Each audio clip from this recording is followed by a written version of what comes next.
भक्तजनों, आज आप सुनेंगे कार्तिक मास की छठ व्रत कथा।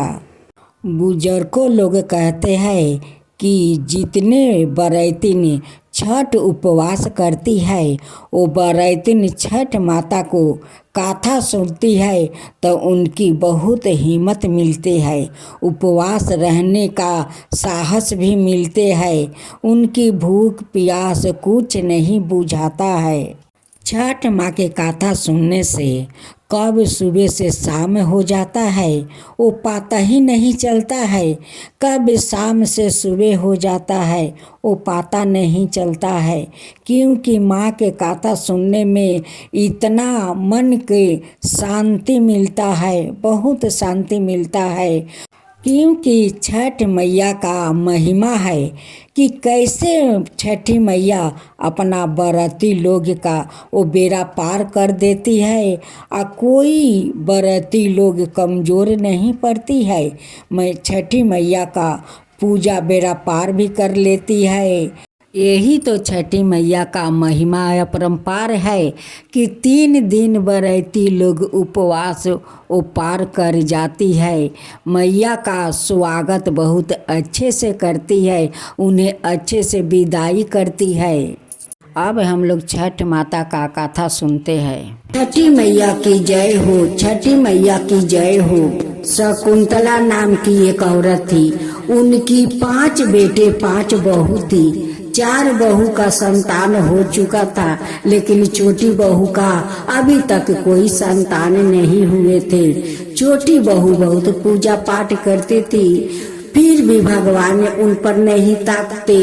चारों जेठानी का वो लोग कोई पूजा पाठ नहीं करते। चारों जेठानी छोटी देवरानी से कहने लगी कि का रे देवरानी, अभी तक तेरा कोई संतान नहीं हुआ, तेरा 2 साल तो शादी का हो चुका है, लेकिन अभी तक तो माँ नहीं बनी, क्या तू बाझिन रह जाएगी?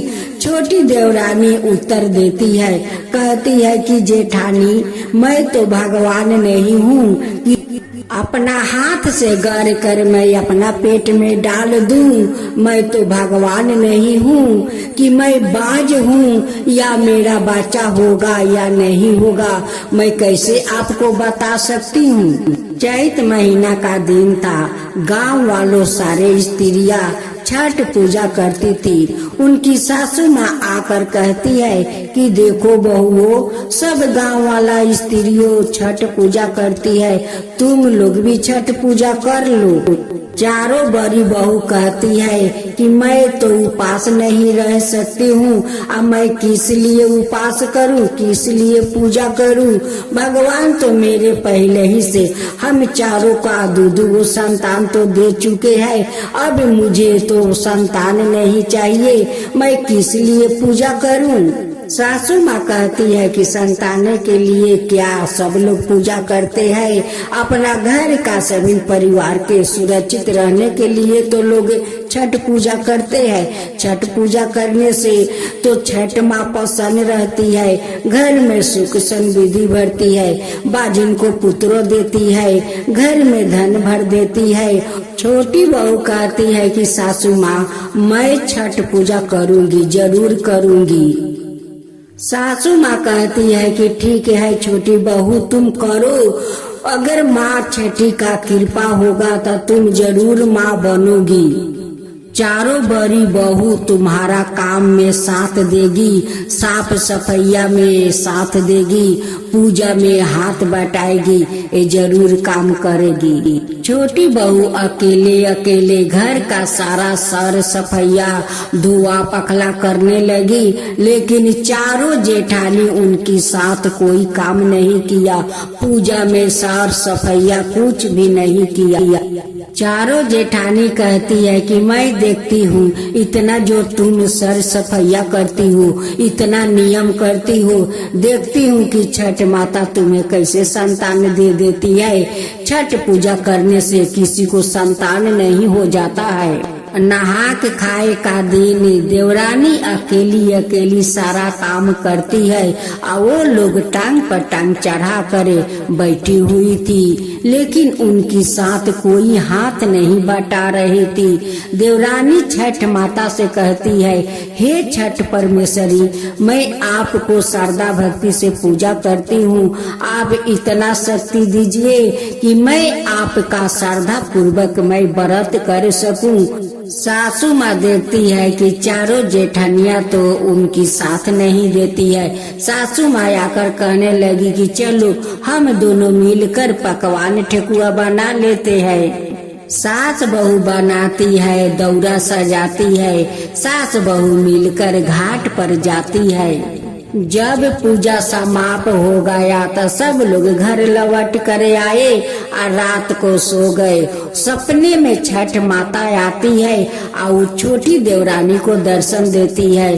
कहती है कि बेटी तू चिंता मत कर, तेरा गोद जरूर भरेगा, तेरा चारों जेठानी का मुंह में जरूर काली लगेगा।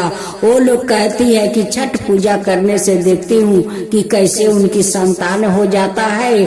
छठ माँ उनकी कैसे संतान देती है।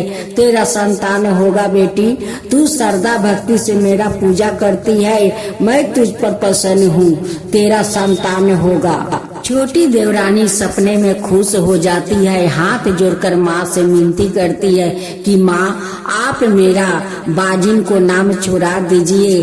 देखिए मेरे चारों जेठानी मुझे बाजिन कहकर बुलाती है, मुझे टिटकारी मारती है, बहुत कुछ सुना देती है। छठ माता सपने में उन्हें पुत्र सौभाग्य होने का आशीर्वाद देकर अंतर ध्यान हो जाती है। छोटी बहू फिर सुबह उठती है या सास बहू घाट पर जाती है, वहाँ पूजा करती है, पूजा पाठ करके घर लौट कर आती है, सभी को पर प्रसादी बांटती है। छोटी बहू उस सपना के याद करती है और मुस्का कर हंसती है। कहती है कि माँ तो मुझे संतान होने का सौभाग्य को आशीर्वाद देकर तो गई है, मेरा संतान होगा और चारों जेठानी का मुंह में काली तो जरूर लगेगा। छठ माता का कृपा से कई दिन के बाद छोटी देवरानी माँ बन जाती है। जब पूरा 9 महीना पूरा हो जाता है तो खूब सुंदर एक पुत्रा को जन्म देती है। अब तो जेठानी लोग के मुंह में काली लग गया कि देखो ये देवरानी छठ पूजा किया और इनकी तो संतान हो गया, छठ माँ तो इन्हें संतान दे दिया। सासू माँ चारों बड़ी बहू से कहती है कि देखो चारों बहू, देखो छठ माँ के कृपा देखो, आज वो छोटी बहू छठ माँ का व्रत श्रद्धा पूर्वक की और छठ माँ उनकी गोदी भर दिया। देखो खूब सुंदर उन्हें एक बेटा दे दिया। देख लो तुम लोग तो ना जाने क्या क्या छोटी बहू को कहती थी, उनकी पूजा में साथ नहीं दिया तो उनका पूजा नहीं हुआ, वो पूजा की। छोटी बहू हर साल चैत्र महीना में वो छठ पूजा करने लगी। केरवा के पात पारा उगलन सूरज देवा, दर्शन देवेले भोरे भोरे। केरवा के पात पारा उगलन सूरज देवा, दर्शन देवेले भोरे भोरे हो। 3 दिन के उपासन तिवई जलवा में ठार बारी, करली सूरज के गो हार है।